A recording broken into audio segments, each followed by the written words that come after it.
Our next guest is an Emmy-winning actor and comedian you know from his work on Kenan and Saturday Night Live. He stars in Bust Down, which is streaming now on Peacock. Let's take a look. I'm going down to that sperm bank, and I'm gonna go find whose nut it is. And I'm going to talk to somebody because I'm a customer there, and I need to figure out how to check my account balance online. Please welcome to the show, Chris Redd, everybody.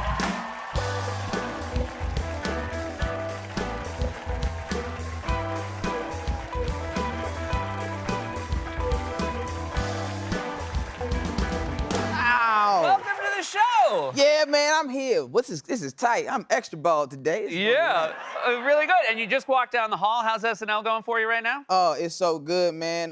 Zoe Kravitz is there. Very excited. She's I'm very amazing. excited for her to host. Oh, man, she's amazing and she's the best. And I got a new show out, so You've been very busy. You've got Kenan, Yeah. where you co-star with our friend Kenan Thompson. Yeah. And you got the Bust Down. Now, for those who don't know, what does the Bust Down refer to? What does the term mean? Well, Bust Down in the black culture has been a lot of things to a lot of people depending on where you're from. Okay. So if you're from the South, bust down could mean like if you got a rollie and you want to put some diamonds in it, you bust down your rollie. Okay. In Chicago growing up, bust down meant somebody that would share their body with the community. Okay. All the time. Okay. In a sexual way. Gotcha. Sort of someone who is philanthropic. Yes. Yeah. Ambitious, if you will. Ambitious, sure. What was the inspiration for this show? Well, I had a meeting with a producer, and he showed me this old TV show that was terrible, and it was like centered around 4 friends, and he was like, "Do you have 3 other friends?" I'm like, "I do," and so I took that terrible pilot back to my friends. I was like, "Hey, we should remake this," and they were like, "That's trash. Why, Chris?"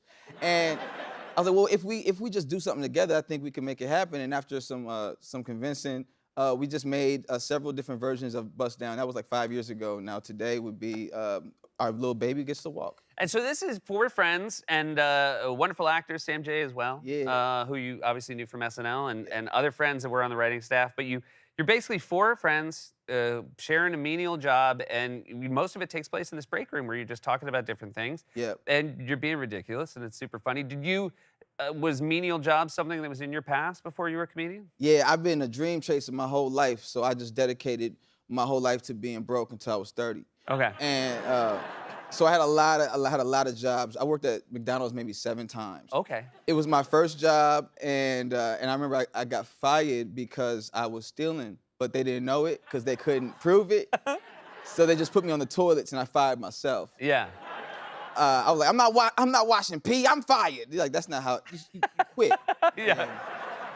But then my best friend at the time, 2 years later, became a manager there. But I had burned so many bridges with so many jobs, I couldn't get hired. So I would just go there and crack jokes, and that's kind of when I figured out I was funny. Because I would crack jokes until they gave me food. I was like, damn, I'm so funny that they giving me food. But really, looking back, I'm like, I think they thought I was homeless. I'm like, let's feed this poor boy. You did, obviously you've had a lot of success doing, rap parodies on SNL. Yeah. But you actually tried to do rap music professionally. 100%. I started writing raps when I was 10 years old, and they were not good. Uh-huh. I remember my first rap was about killing Barney, and real, because I didn't want to clean up my room, and I wasn't gonna have nobody telling me when to clean up. Like, Yep. Chill.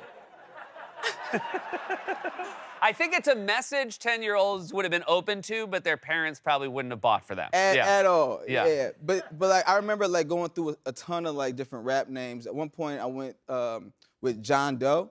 I mean John like Doe as in money. Okay. But it was hard for people to remember who I was.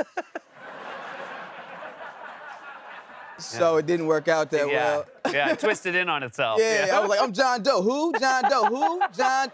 All right, man, it's Chris.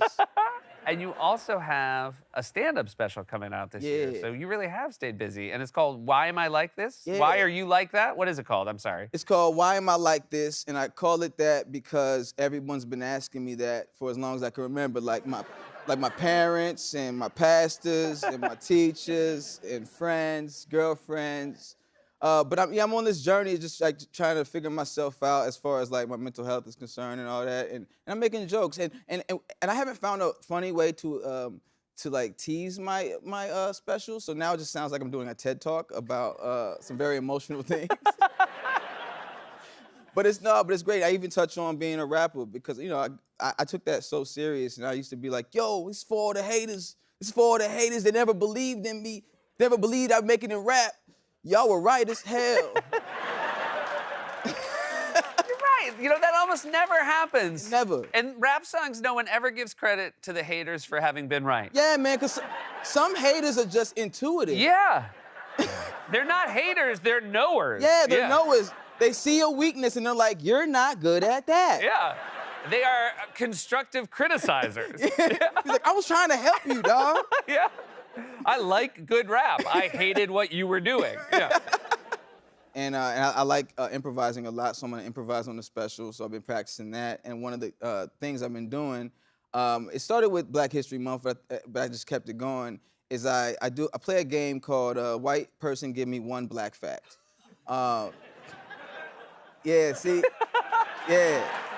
Just as I said that, I heard like a bunch of buttholes tighten up. You know what I mean?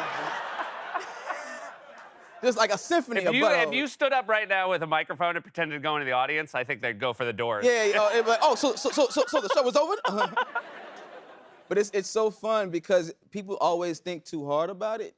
When there's no rules besides give me a black fact. So they could really just say, I'm watching a black dude do comedy right now. That's a fact. Yeah. Yeah. But like, it's so interesting that if you say black fact, people just get, I don't know nothing about nothing. One dude just yelled, Rosa Parks.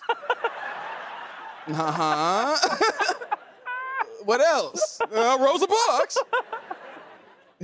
That's fantastic. It must be really fun doing crowd work like that. You also are an excellent impressionist on SNL, and Thank you, man. I feel like it is a gift to comedy. It's a gift to New York City. We right now have a mayor who loves the job, Oh, yeah. likes putting himself out there, Yeah, seems to have a good sense of humor about himself, 100%. and you got to impersonate our mayor, Eric Adams, on the show. Yeah, man, it was one of my favorite moments on the show. We got a photo of you here, and it's I mean, you fit the part, man. I'll tell you that much. Yeah, we're both equally bald, Yeah. and but it was nice because he has the energy of a lot of my uncles. I have a huge family, and like to talk like this and do that, and be like, hey, I'm a fly dude. I'm gonna get the city together, yo. You know what I'm saying? Like, I'm from Brooklyn, kinda, Jersey a little bit too. So, when it comes to like political impressions, there's not a whole lot of options. Yeah. For a young black man. So when that dude strolled up, I was like, yeah, I got him. I like that he's almost saying to all of us, I'm gonna say 3 things that make sense, Yeah. and then a thing that totally doesn't. Right. Every time I talk. And I think for most New Yorkers, we're like, I'll take 75%. Oh, you know what I mean? That last thing you thought you was gonna say, hold it for the next time. But it's just so funny to me because he just says whatever's on his mind. Yeah. He's like, the city's boring right now. It's real boring with all, come on. And I just love that energy. Yeah. I just hope he does well. It is so much fun to have a mayor who just thinks we're all like being a little bit lame right now. Yeah. Yeah. But he is the coolest dude in the room. I mean, the man wears bracelets that I've never seen before. Yeah, he also, I think this is he tweeted after you did, because I think he is, again, this is the kind of mayor you want. He wants to be impersonated on SNL. Yeah. And he wrote, Chris Redd is hilarious and looked great, but it's not true that I haven't been sick in 60 years, which was one of the jokes, which is why I got vaccinated and boosted, and all New Yorkers should as well. Perfect example of a mayor saying what you want to say, and then there's one crazy thing at the end. P.S. Red said it, your handle. P.S. Red said it, you forgot my earring. Yes. So he was upset that you did not get that on his thing. He called that out of all the things I did. He was like, you didn't get my earring.